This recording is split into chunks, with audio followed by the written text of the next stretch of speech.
for this exciting conversation between David Castillo and Vaughn Spann.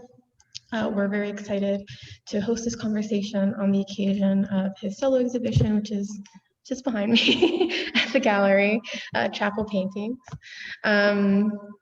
So I'd like to introduce both David and Vaughn before we begin.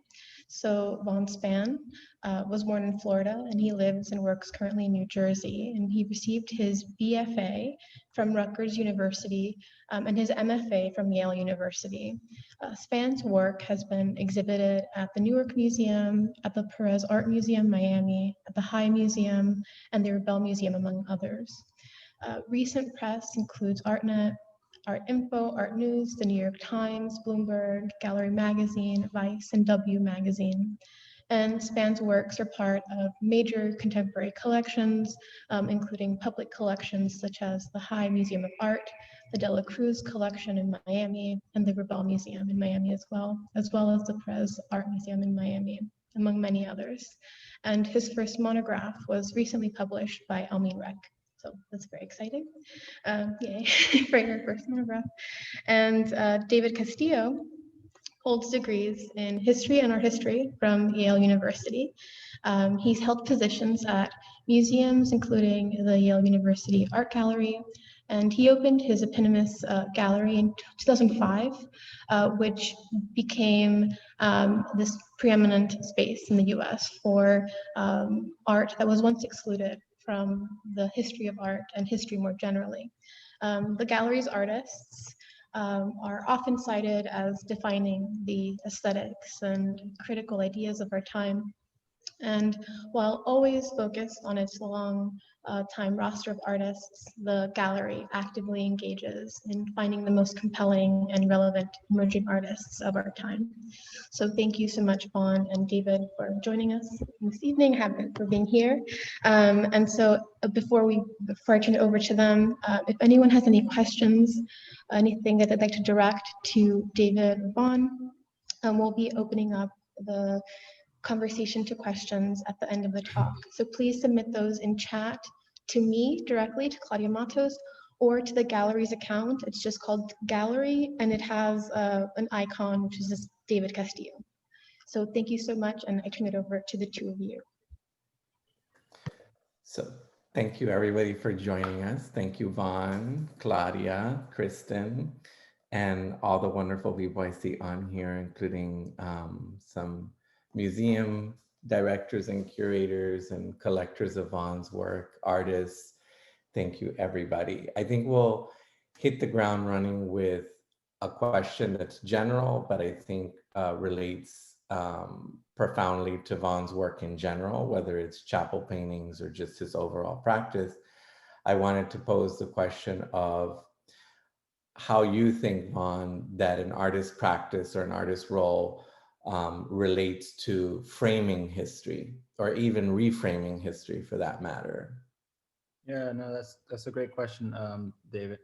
For me, history, thinking about history has always been sort of cyclical, sort of just returning and respinning itself to different capacities. So, for me as an artist, one of the most important things that get me through in sort of either reassessing,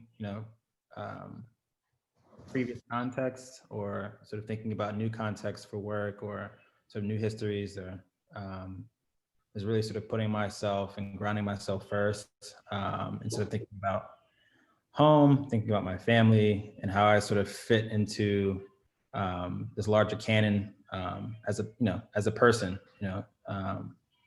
So I think art is really significant because, it gives you this moment to sort of, like I said, re-examine things that come back full circle, and sort of find ways to try to grapple with them, or find ways to sort of expand our understanding of a particular, subjectivity or subject matter, or any of those things, Yes. Yeah, and I think one of the things that has always drawn me to your work is this balance between abstraction and figuration, and how one deeply informs the other. And specifically, I mean, if you look at all the artists of the gallery, your work included, you kind of see a visual through line of my interest in work that is deeply representational without being literally representational. And so in your work, the very first piece I ever saw was a purely abstract painting years ago. And my immediate reaction to the piece was, I remember what I said to the person I was with. I said, that's a painter. And I remember why I said it, because I didn't know anything about its creator when I saw the work, but it was very unique in terms of the use of materials and visually how the work really took me. And that's always very important for me with art. But in speaking about history, I'd be interested to hear just a little bit your interest in abstraction, as an artist, because historically speaking, very specific artists were excluded who made work that was not representational. It was almost like that that world that was purely from the imagination was not able to be given a platform by many artists for forever. I mean, this is a more recent occurrence. So what your particular attraction was to making abstract work and how that kind of balances between abstraction and figuration, because I think that's one of the most fascinating things for me, is that there is so much narrative in your abstract work. Yeah. Well, it's interesting, I think when I really started to figure out what it is I wanted to make or how I wanted to make what I wanted to say, I think I had to sort of define what those terms would be for myself. And one of those things, I always joke around, especially talking to my wife and like other artists, I think about autonomy a lot, and this idea of, I always joke around, I'm like, I want the same autonomy as like a white male painter. And that's just like a fact. Like, I don't, if you're looking at a Dalmatian painting, you can purely read the paintings formally, you can think about them to different degrees, within the grid or abstraction or, monochromatic painting, all that stuff like that, and I feel like that the painting should be taken on their own merit. But the autonomy comes in sort of allowing myself the space and the freedom to challenge and be challenged, but also to sort of move in a way that I feel like is very, I don't know, in this moment is very liberating, to sort of have these dual conversations the way I feel like having them, and not necessarily have to always answer to the why or what are you doing? Because like I said, my counterparts don't really have to answer the same way, or won't be held accountable in that same regard. So for me, that sort of freedom, when people are like, what are you doing with your work? Or what, why do you make works this way? Or, why do you use material? Why do you switch up? Or, that sort of autonomy is really important, because I feel like it's really given me a sort of, I don't know, there's a responsibility that comes with that, but also a sort of freedom that comes with it as well. So for me, I'm just parsing out both of those means. But in terms of abstraction has always been really important for me, because I don't know, it maps reality in a very, in a quite literal way for me, for me, I really, like I always tell people, I took to my grandparents' home growing up, and sort of thinking about the palettes of the house, thinking about the materials of my neighborhood, thinking about my relationships to people, thinking about dynamic relationships and conversations with my, my family, my siblings, all that sort of empowered and reframed the way I thought about working with my hands and approaching painting. So when I approach painting, it's through a very physical framework. For me, it's like I have to really be one with the works in itself, or really have to grapple with the works in a very literal way, because that, that one mirrors my, sort of my upbringing, which is important. I really hold that home. I even think about, growing up, I did, for example, just lightly, I did a lot of like yard work with my grandparents. My granddad was like a handy guy. So he would always just fix up the house, for example, or like do things around the house that were really significant. He was also a big community person. So you had people at the house, and I just felt like I was a sponge, you know, so I internalized all that. So when I came to painting, I was like, you know, I can learn how to paint with a brush. This is great. But sometimes I can't do that. Like sometimes there has to be a switch up or something, you know? So I don't know. There's so many other avenues that inform my framework for making that becomes essential to why I think an abstraction is so critical to my practice as well, you know? Definitely. Yeah, and I think that answer you just gave also shows how your work um, is kind of having a conversation of ideas of our time, which is your time, you know. So it's about time in general, right? History, and this idea of making non-representational work and representational work, and how the two can kind of easily merge in the practice of certain artists such as yourself, but also time in terms of your personal narrative, because that's very much, you know, a part of the work, like the Dalmatian piece, which obviously we were looking at, which makes me think of certain firsts. So I'd be curious, since Claudia had the Dalmatian piece up, was there any idea behind that very first presentation in Art Basel that you chose to show the Dalmatian work specifically for that presentation? I mean, was there some thinking behind that? That painting in particular, and that series in particular, is really important to me. And I felt like that was the perfect platform to show monumental work from that body of work in general. When folks ask me sort of like, you know, what are those Dalmatian paintings about? They come from a sort of plethora of different spaces. One of the spaces was, you know, I thought about, like I said, my upbringing. I grew up in a, you know, small urban community in that regard. And, you know, I thought about the way in which people sort of held their pets in a certain regard and what those animals looked like and what they did. And it's funny because, you know, a lot of the pets I saw were like guard dogs. Like I would see like dudes like pit bulls on chains, or like folks with like German shepherds like protecting their house, or, you know, like the guys, and like I would go play basketball and like there'd be like kids in the park with like pythons around their necks, you know, like very, you know, sort of I don't know, maybe not hyper masculine, but sort of animals that relate to sort of certain notions of masculinity or certain notions of what a specific neighborhood entails. So I thought that was really interesting. And I would go to the bedroom and I would like watch like Saturday morning cartoons, and I would see like Dalmatians in like fireplaces and like Dalmatians in like, you know, like rich folks' homes or something like that. And I was like, this is interesting. Like these sort of American, like, I don't know, very American ideals that didn't necessarily have anything to do with what I, you know, experienced at all. But I was sort of questioning that and sort of intrigued by that at the same time. Right. So with these paintings, they're important to me, one, because I find them to be a joy to make. And I feel like that was one thing that was really missing out of my practice. And I think when we talk about the nature of sort of being an artist in this moment, especially being an artist of color, there's certain expectations about what you should be making or how you should be making and what those feelings should be.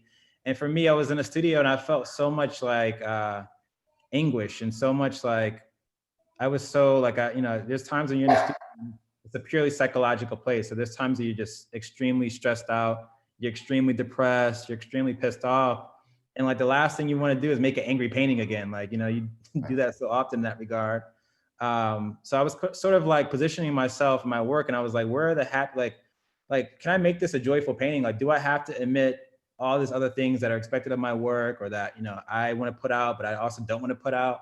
So in me, those paintings became a way to sort of think about formal play, think about some sort of movement or rhythm, things that are a little bit more upbeat, things that moved around and bounced around. So I don't know, it's this sort of way of dancing around narratives and sort of repositioning, you know, my interest in what I make and what I put out, you know? Right.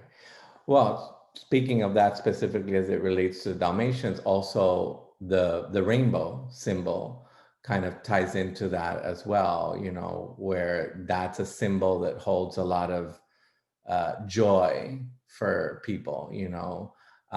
So obviously there's other narratives in that body of work, but you do have different symbols like the X, the rainbow, obviously the Dalmatian, which we just saw.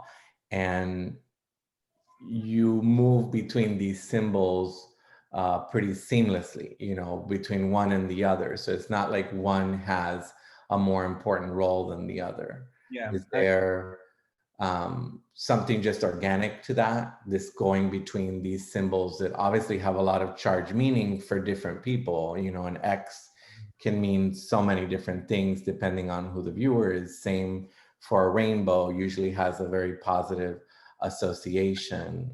It's funny because these rainbows that I've been making, exploring for a while, I always see like, because they're works that people have like come to like really enjoy or love in that regard. So I'll go on like social media every now and then and like see someone like tagging me with a rainbow, like joyous and like happy out of their mind in that regard. Right. And I'm like, oh, that's great. Like, look at that person.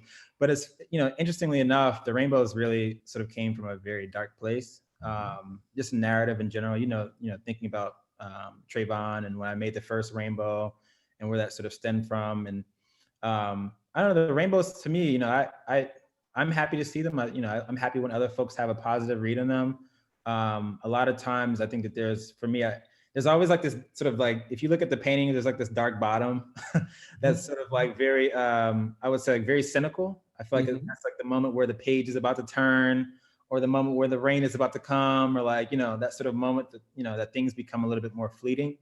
And that's sort of the place I like those works to stay, and in general, I've tried in the past to sort of stick with colors reflective of like, Pan-Africanism. So it's typically like the black, usually the green might be more overpowering over the blue, and then you typically see the red overpowering the yellow, whatever that may be.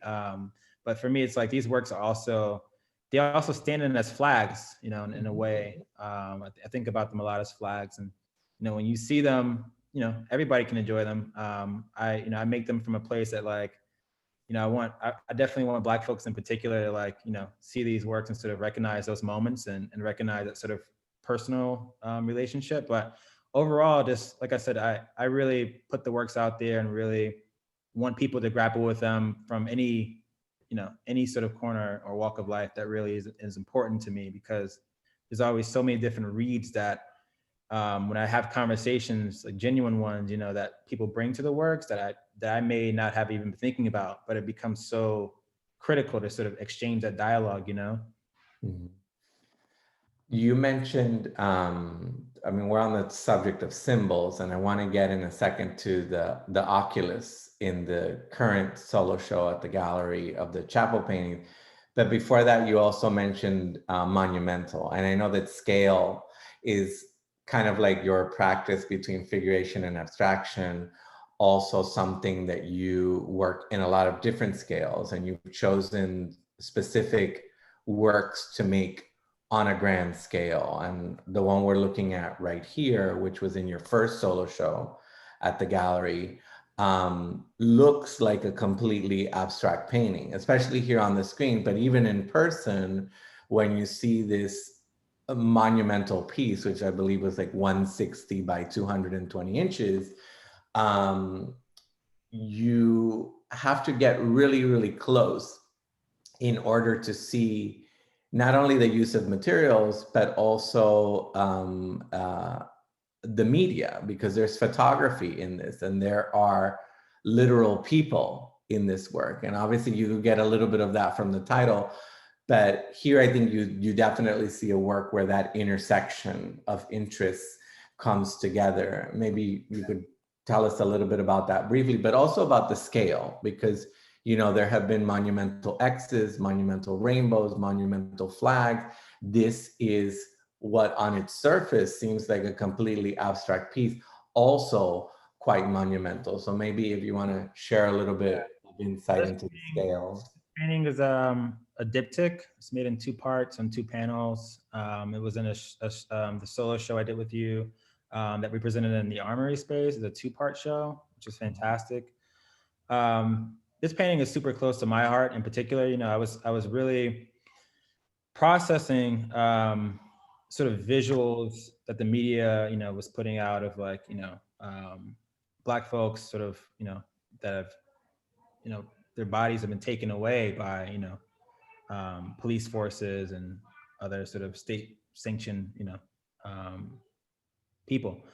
But yeah, I was really sort of processing, news media images and newspaper clippings. And what I did was that I was sort of photographing these images from these articles, whether or not they were in print or online, with a Polaroid camera.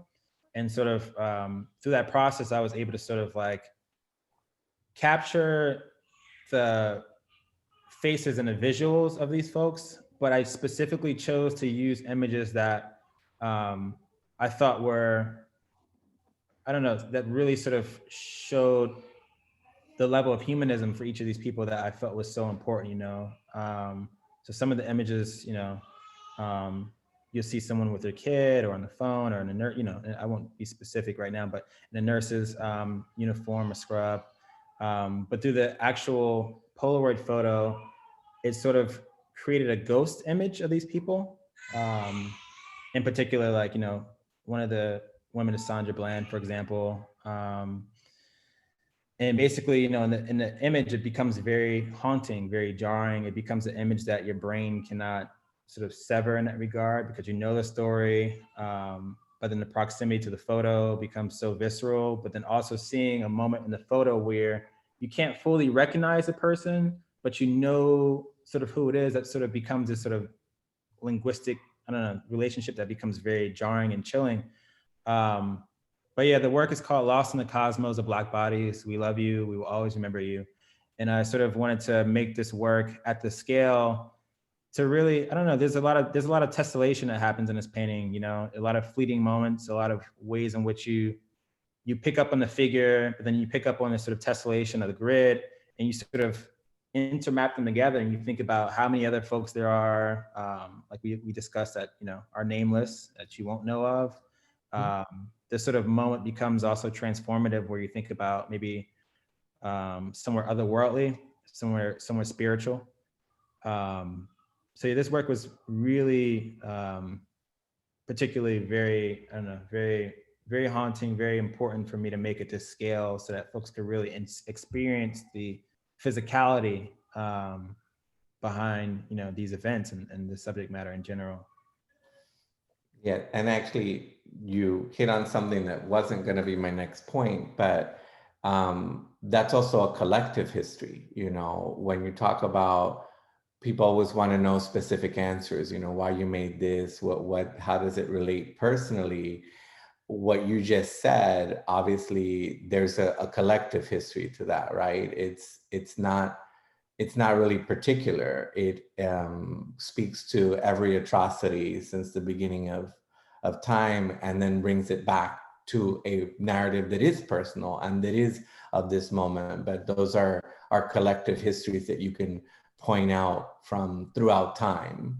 Well, for me, and on that note, it's like these atrocities these aren't new, and everyone has to that. They aren't new. These things have been happening. Someone could have made this painting, 150 years ago in a different form, in that regard, with different material, different media. But for me, as people in general, collectively, we have our own histories, our experiences, and we sort of process them and move forward through life every day. You can't sort of linger on necessarily what has gone on that you haven't necessarily experienced, but you can process them, you can internalize them, you can research them, you can write about them. You do so much to sort of shift the narrative. And my entry point for this particular work in general, and so many of my paintings come, I always mention this, like I'm a big home guy. Like, I don't really, art scene is too much for me. I have 3 kids, a wife. I'm a really big home guy, and that's sort of my MO. And when I enter these sort of modes or these frameworks around these works, it really stems from home. It really stems from me being a father. It really stems from me being a husband. It really stems from, what if that was me? What if that was my son, or my daughter? So, or my wife, so for me, it's like, those become the things that charge my gesture, charge my interest so much for a particular lens, because it's always me trying to just either understand or rationalize or figure it out or release, you just sort of have to let it out sometimes because it becomes so pent up, Yeah. on the subject of this painting, where we were kind of talking about scale, that was, at the time, the largest piece. But you also conceived of these sculptures that allude to protest sign, and it kind of, goes again into this practice that, goes into a lot of different directions materially, but has this kind of like see-through line of narrative interest by you. If you want to tell us a little bit about how these sculptures came to be, that were also part of that part 2 armory of your first solo at the gallery. Well, I was thinking about these sculptures in a sort of like, they were dualfold. They were sort of strangely like post-apocalyptic or something. I don't know, something about them felt like otherworldly in a weird way. But also thinking about the form. If you go back to the other one that was sort of curved over, just thinking about form in general, and when you see signs, they're always, up high, right side up, viscerally present and available for you to see. You hold them high, So for me, like even with this form was so important, because it was like, what happens like when the back is broken? Like what happens when, the thing goes sour? It bends to the side, or sort of that gesture of, something that's failed, but the sort of meaning, is still sort of conjured, and, where we sort of move forward and pick up the pieces, it becomes important. So these works are meant to sort of evoke signage or protest signs, or sort of ask very delicate but powerful, pertinent questions that, like I mentioned before, they don't necessarily have to link to one specific subjectivity or one specific, context. I wanted them to sort of be open-ended, where it could have been me, anybody, like I want also, like, for viewers that don't look like me to also step into these works and say, it could have been me too, like, or this could have been me. Maybe, who could have been who, like, what does that mean, and who could have been what, and where. So like that becomes really important in sort of allowing everybody to sort of enter the works and really question their positioning, or their placement, or their logic in relationship to these questions in this painting in general. So that's sort of where I wanted the works to sort of have a little bit of open-endedness to them. Mm-hmm. And to wrap up this idea of first, how would you say that the paintings that were purely abstract but highly textured that we presented at the Armory show relate, for example, to the chapel paintings, which are also kind of a new series or a new body of work for you? I know that the chapel paintings obviously are meditative, certainly the way you chose to install them. They read that way individually, but also as a group, because you have to look up at them, so there's kind of this reverential gesture, right? When your sight line goes up, there's this idea of prayer, or being in some kind of religious structure, a church, a temple of some kind. It's interesting because, I was working on this large painting in my studio that's no longer there, and I had these cleats just residually installed in my studio. So when I was making the works for the exhibition, I found myself like using these cleats, and like I had to like stand on top of like a scaffold to like actually make the painting, because the wood and stuff like that, it was heavy, and also like they were sort of like already spaced in a line. So I was like, oh, there's these like 4 or 5 cleats. Let me just put things up here and let me work on these paintings. So that scale became sort of just in relationship to my studio, and sort of built into the paintings themselves, and really gave me a spark towards the direction I felt like the works needed to go. But yeah, this body of work is new for me. It's an extremely important body of work for me personally, and a very intimate one at the least. I'm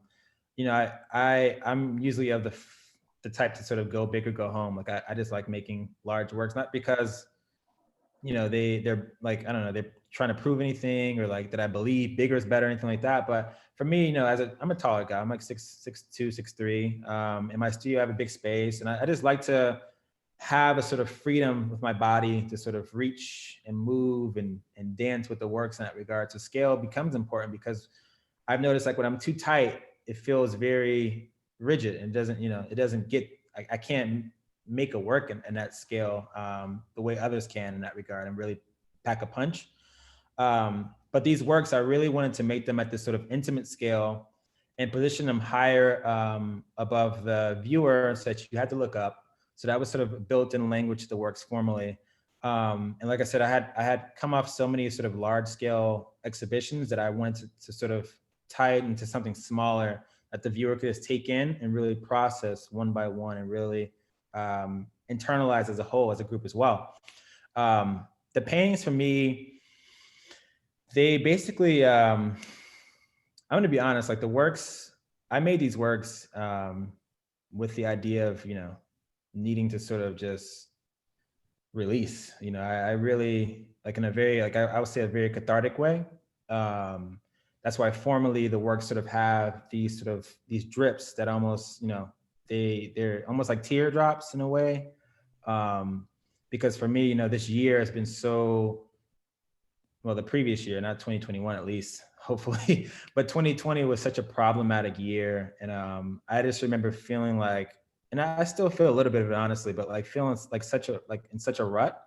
Like every day I wake up, I'm like, shit, like I gotta go to the studio, gotta make some work, gotta pay my bills, gotta like take care of my kids. Like, gotta hear about someone, that unfortunately has passed away, gotta hear about this. So like, it was just a lot for everyone to take in. And for me, I just felt like I was in a very, I don't know, dark place in 2020, even though a lot of great things were happening. It just became really weighty to sort of like leave every day and like try to, keep at it. So for me, I made these works and they came around a time that, not a lot of, I'll tell everyone all the participants here today that, my wife and I, we had our third born baby boy. And this happened in November. So for me, the timing of the show, having a new child, making a new body of work, it all sort of came rather quickly and joyfully, and it gave me something to sort of, look forward to and aspire to, and that's why these works, in particular, I wanted them to sort of have that sort of cathartic release to sort of try to shed that negative energy and all the things that were happening in the year to sort of bring about something new, That is beautiful. I mean, I know that you obviously imbue a lot of yourself into your work, but sometimes it's just nice to hear it again from you, and also to hear it in a platform like this that was, very generous of you to share it in that way. I'm just going to ask a couple more things that I know people are always curious about, and obviously you don't have to tell us your chemical secrets to how it happens. But I know people are often very curious about two things with your work, before they get into any questions about narrative or concepts. They're always really taken by the texture that you achieve in your work and your choice of colors. And you masterfully do both, right? When people see the paintings, they're always enormously curious how, if something is a mixed media, you've achieved that effect. And in some instances, there's more pure paint. And in others, obviously, there's materials that people already associate your work with, such as terry cloth and a lot of other materials. So you want to tell us a little bit about the texture and your thinking about choice of colors, two things that really people gravitate to as far as their thinking when they see the works for the first time. Yeah. Overall, I would say, a lot of the bodies of works that I've sort of made really grapple with sort of ideas around Americanism, or, what it means to be American. So this palette, sort of is indicative of that, and sort of thinking about America and its direction. Two, thinking about the sort of tensions, just culturally tensions, between, white folks, black folks, everybody, like, there's a lot of tension in 2020, that's for sure. And there's been a lot of tension historically, but, you sort of saw especially what happened on Capitol Hill. And, there's just a lot of folks on different spectrums that are hot, trying to sort of fight for their positioning as an American, and what that means to them. Right. So for me, that was important. The blue is important to me. One, because just thinking about, it's every work is positioned to one another for a reason. So the white next to the black, the blue next to the black, or the blue next to the red, like there are different moments that I think are really charged and important. A lot of folks don't know, like my dad is a police officer. Like my dad is he works at a correctional facility. I don't really share that too often because it's just, no one necessarily needs to know that. But I grapple a lot with that in terms of what I think my dad may feel about being a Black cop in an environment that's extremely hostile towards police, and also an environment where you're still Black, like amongst the sort of police state. So it's like there's already internalized tension between officers based on cultural differences in general. So that sort of becomes something that I've been internalizing a lot, thinking about my dad at times, or thinking about just overall, just this sort of police state in general. But yeah, this palette, it became one that is very fleshy, very warm. And in terms of the actual material itself, it's mixed media. The works have a grid composition at the bottom that's done that's my moment of sort of like, I don't know, my moment to count, my moment to sort of breathe. It becomes a very time-based process where, I'm individually layering these individual gestures onto the actual wood panel. And then the actual works themselves, they're either purely painted on, or sometimes I'll throw the paint onto them or mask off a section. So they sort of, the hand itself carries itself through in different ways.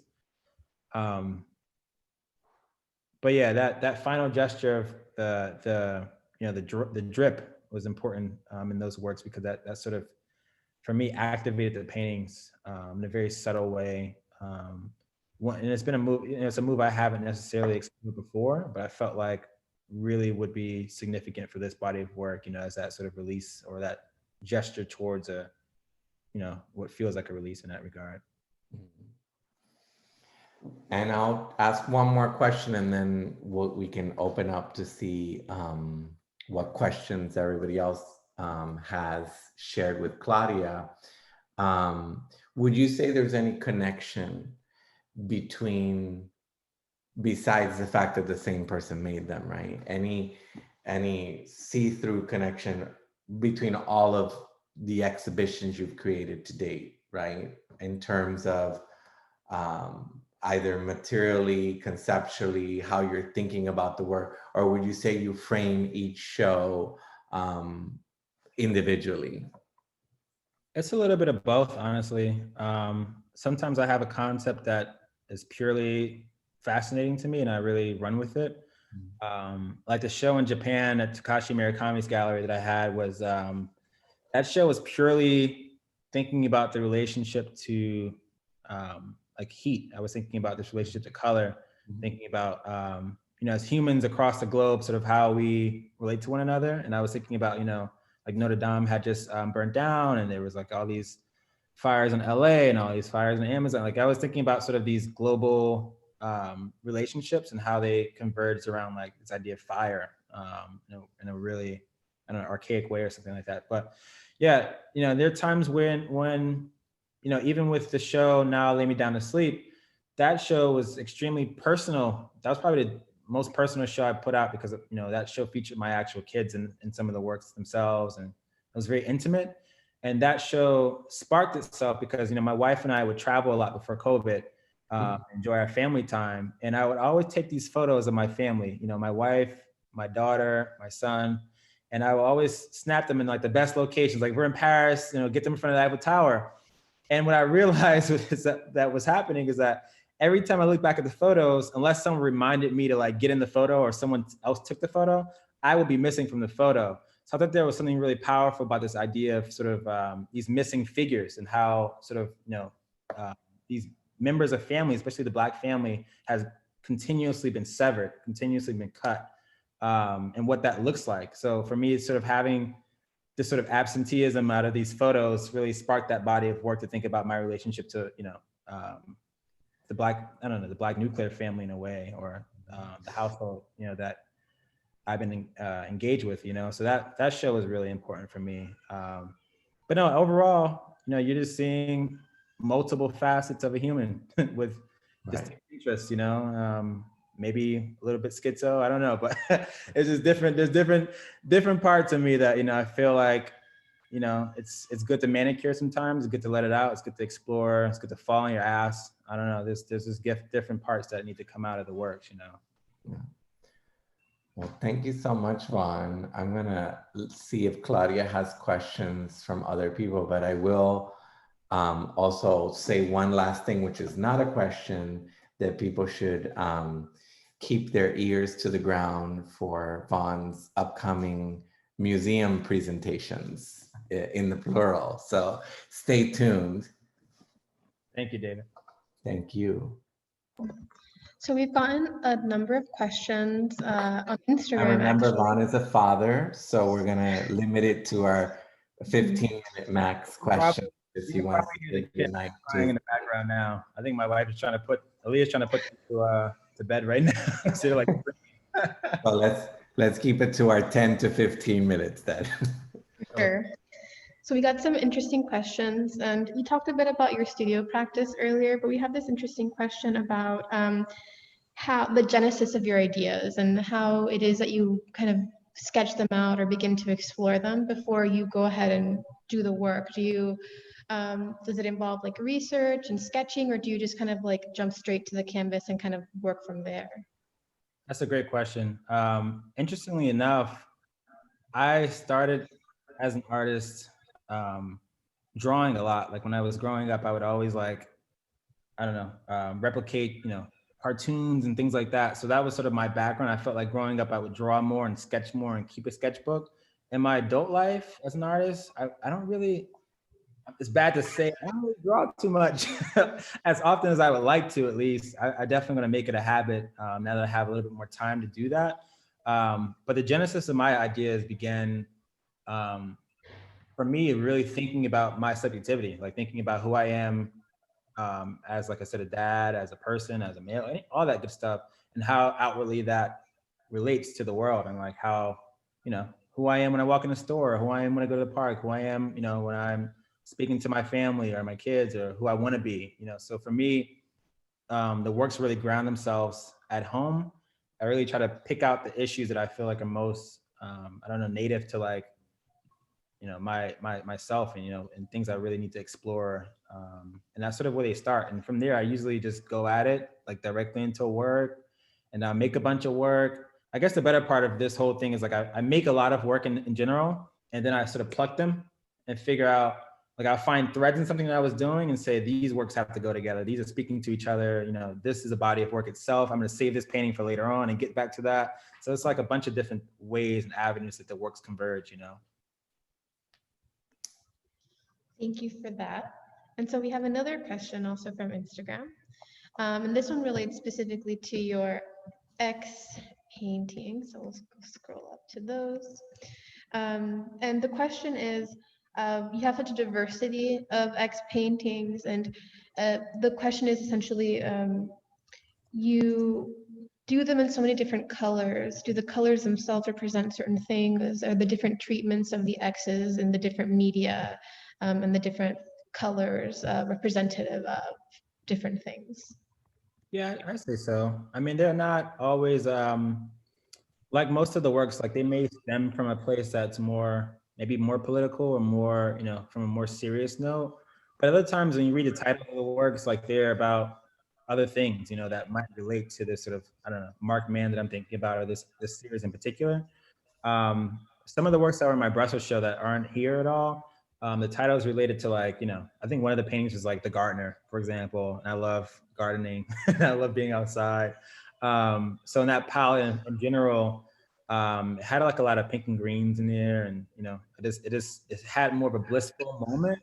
But in the works in general, like I always tell myself, I'm like, these paintings have these moments where things might be joyful, but then it's always important to snap back into reality, because everything's not, at the end of the day, like there's a lot of shit to deal with. So it's like, for me, I allow myself these moments, but then, there might be a painting that I might title, specifically, or I might have a more serious use of material in that regard, like something that seems a little bit heavier or weighty. But yeah, I don't know. I think that there's also something you can read and interpret in the works, and density. I think density is very important. Works that come off, lighter and airier versus works that are very dense, very, tight, or heavy. I think that there's a lot of poetry in that overall. And we got a question about your chapel paintings as well, relating to the colors. And is there any particular, I suppose, the contrast between the color in the oculus and the dominant color of the pieces? So for example, this work, which is predominantly black and it has like this bright red oculus, is there, what were you trying to elicit with that contrast? Well, in general, the oculus space, if you haven't seen the paintings in general, there's a lot of color loaded into the actual surfaces, like on a micro level. There's like layers of like paint, and different layers that obscure one another or come out or whatever. But when you see a lot of my paintings in general, digitally, they flatten out typically. So you really have to experience work and art in general, in person. But in terms of the oculus, that space was purely residual. Like that space was, I worked around that space. It's completely flat. It's using like a flat sort of vinyl paint, so it pops out a lot. But that moment, I wanted that to sort of be either a window into or something reflecting outward towards the viewer, depending on the sort of positive, negative relationship that you have with the works. But yeah, no, that's mostly that's like my formal space of like rest. Like that's like, if you're thinking about the chapel, the sort of private space of worship, that's the place you go to and you can like confess or or plea or anything you want in that sort of space. So that's why I hung them at that height, and that's why I left that sort of negative space for the viewers to sort of enter and like, I don't know, say a confession, I don't know, anything, but that was important for me. And we got another question about your sculptures, actually, from your first solo with the gallery, When I Lay Me Down to Sleep. And they asked that you speak about this piece a bit more. I guess they asked what the piece says, the other sign, what the second sign says. It says, "Who shall be held accountable?" But perhaps you can maybe talk a bit about this piece, since this person's a bit curious about this work. Yeah, I mean, I'll just quickly say, overall, like I said, these questions were supposed to be very stark questions, but very sort of, I don't know, looming questions. Like we've had all sort of crimes against people, humanity, women, men. There's been so much that has happened in the last year and happened overall over the canon of history. That time after time you come back to questions like these, sort of like overall overarching questions, and you sort of ask yourself, is there an answer? Like, I don't know, are we getting somewhere? Where do we stand? Has anyone been held accountable? Probably not. Depends on who you ask. I don't know. So for me, it's like, I really wanted to have these two sculptures directly in relationship to that painting I showed in the gallery, and allow you to sort of enter the works through whatever those questions sort of meant to you and how you sort of position them. But at the end of the day, where sort of my logic is based on the relationship to the paintings, like where I'm coming from. But like I said, with my works in general, I like to pose a question. I don't want to close off a question, or I like to keep things a little bit open, but give you an anchor point to my logic in general,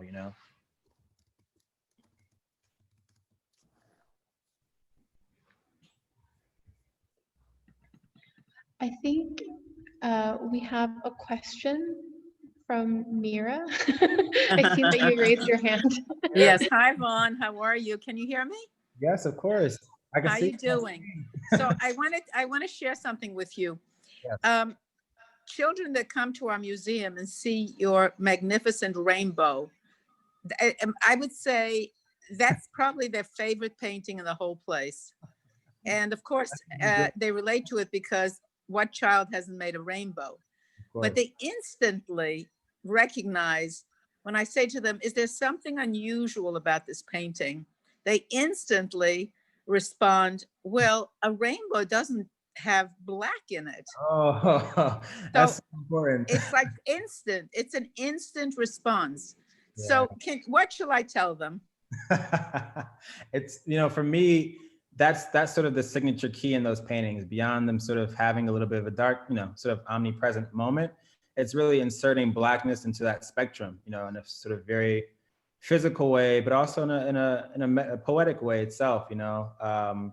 Because when I was at Yale, we would study color theory, and we would discuss the ways in which color sort of emerges through these spectrums of darkness, and like these sort of theories about how colors come about through like space and stuff and all these things. So for me, I always thought that was interesting, because I was like, there's a lot of black all around these theories in general, literal and poetic ways. So what better way than insert it into the top of a rainbow? But yeah, so they're all inclusive in that in that regard. But I'm happy that that, you know, the kids can enjoy them, because, you know, having young kids, I have a rainbow in my living room, and it's like, I have like a mid-century house. You can see it from like the street. So I hung it there so that, you know, it's funny, because the first week I moved to my house, this rainbow was out there, and one of my neighbors walked up, and she's like, do you have a Vaughn Spann rainbow in your, and she didn't know it was me. Like, she left me a note. She's like, there's a Vaughn Spann rainbow in there, and it makes me so happy when I walk by the house to see it. And I thought that was such a like nice moment where, you know, like I said, if that rainbow gets you through a good day, you know, that's great. If you see some dark stuff in there, that's important too. But yeah, I appreciate you coming on and listening to me talk, Mara and Don. Thank you. I also want to tell you, I tell them that it's also the artist's prerogative to violate the rules of the rainbow. Oh, absolutely. Thank you. Thank you again. Thank you so much, everyone, for joining us this evening. Thank you, David. Thank you, Vaughn. We're going to be wrapping up our conversation. So thank you again for this wonderful conversation. We learned a lot about your practice today. Thanks so much, Vaughn. Thank you. Thank you, Vaughn.